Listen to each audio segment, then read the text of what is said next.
नमस्कार धन्यवाद देवी जागी मंगत पंडा मैडम को जी कि एभली गोटे प्लेटफॉर्म देउछंती. So as you all know we are here to put a light on the reservation of women in elected bodies and government jobs, taking a step forward towards women empowerment.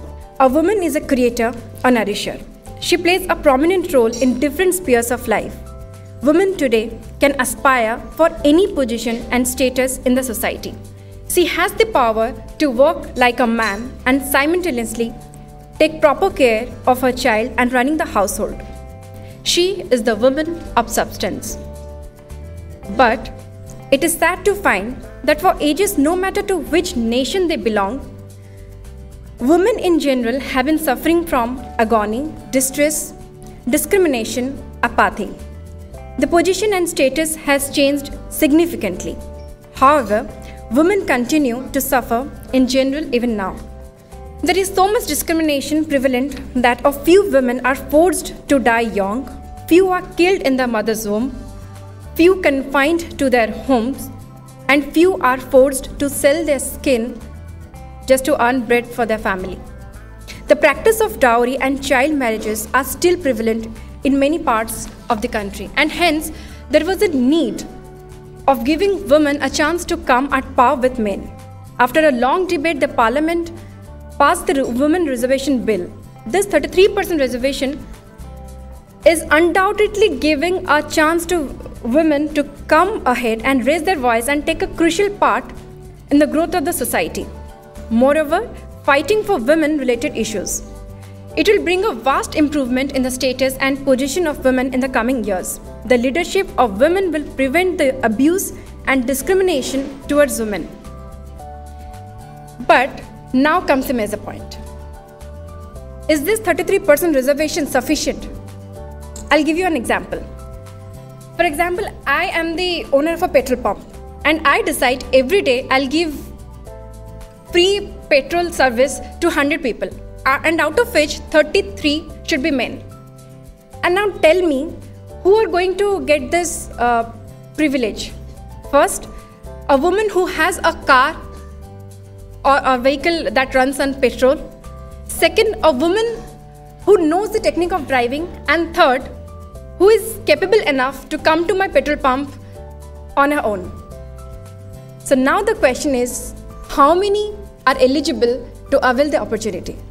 Only the privileged ones. When a woman doesn't have a chappal, when a woman is to buy a second-hand cycle is a woman's dream now.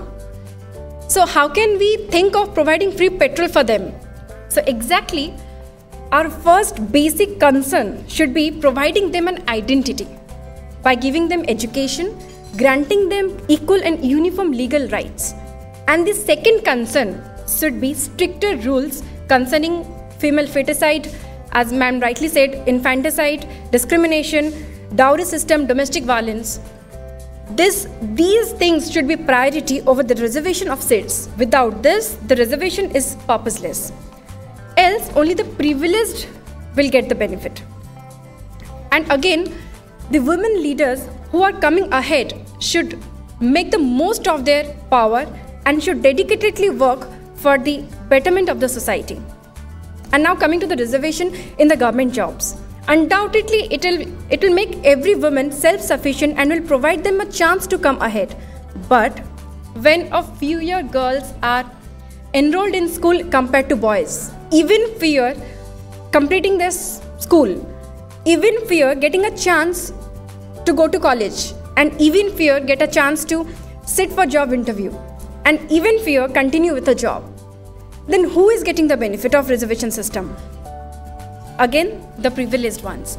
So just imagine who were badly needing the reservation. It is obviously that girl who could not maintain her job for family issues, who was forced to leave her education, and again that girl who could not even complete her school. Again, I repeat, resolving the basic problems should be our priority and not just giving reservations to women. Yes, I'll accept what ma'am said. We don't need reservation. Give us these facilities and see what we can do. And again, I would say one more point, that a deserving woman should get a chance and not a dummy candidate controlled by their male family members with political aspirations. The women who are getting the benefit for the reservation should keep one thing in mind. It took me quite a long time to develop a voice. I'm not going to be silent. This is what every woman should think. Our last gota katha kahibi. Today every girl says, give me a chance to come to the world, give me a chance to learn, and just treat me like my brother, and then see what I can do for my family, for my state, for my nation. प्रत्येक झील या कहे मत पृथ्वी को आसवाक दिंतु मत पढ़ा दिंतु just खाली मो भाई भाई मत ट्रीट करूँ तापर देखिए मो फैमिली मो राज्य मोर कंट्री कौन करी. So thank you so much.